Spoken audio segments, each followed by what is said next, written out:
Week 5 predictions time.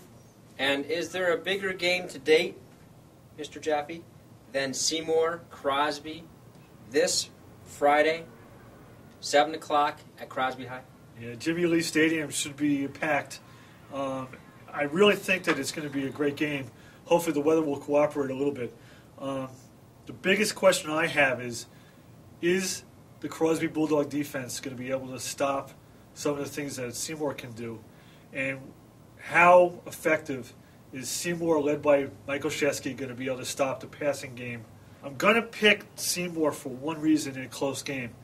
They've had 3 interceptions for touchdowns, 2 by Bob Anastasio and 1 by Michael Shesky this year. 3 interceptions through 4 games is a tremendous statistic to have. I, on the other hand, and this will be short and sweet, am going with Crosby.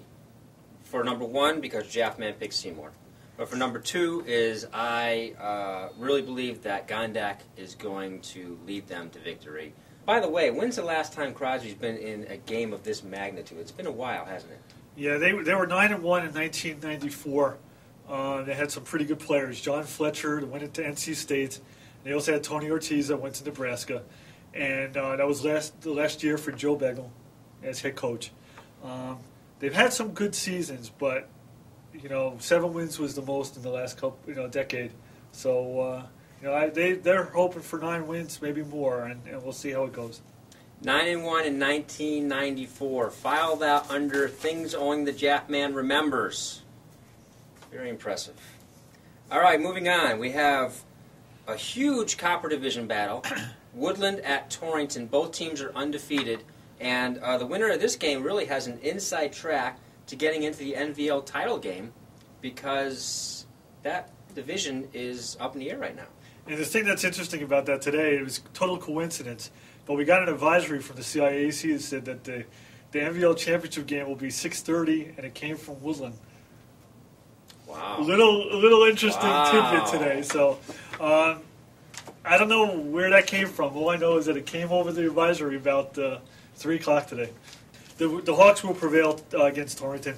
So you're going with Woodland? Yes. I'm going with Torrington.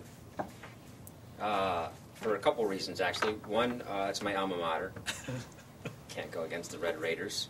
And number 2, Dan Donatus has this team riding high, that Derek Williams is pretty much unstoppable. And as long as they don't make too many mistakes, I think Torrington comes out with a victory and has the inside track to the Copper Division title. All right, so that's 2-2. So we'll see. This is quite the battle going on here. All right, next game, Holy Cross Kennedy. Who do you like in that one? I think the Crusaders are having some tough times scoring points. 2 weeks in a row they had trouble, and I think that this week in practice is going to be a real critical week for them. I expect them to open it up a little bit, and I would give them a little bit of an edge over the Eagles. I agree. Now you want to go through the rest of the schedule? You want me to? Go ahead, Mike. All right, this is it. This is the... Okay, I don't know if this is going to be correct or not, but I'm going to go with Watertown over Wilby. Naugie's going to rebound on Thursday night over Sacred Heart. And Gilbert over Wolcott Tech. And I like Pomperog over New Milford. So there you have it.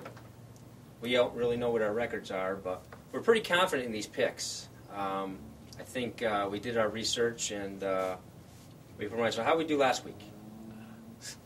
See? That's how confident we are. So thanks for watching again, and we'll see you next week.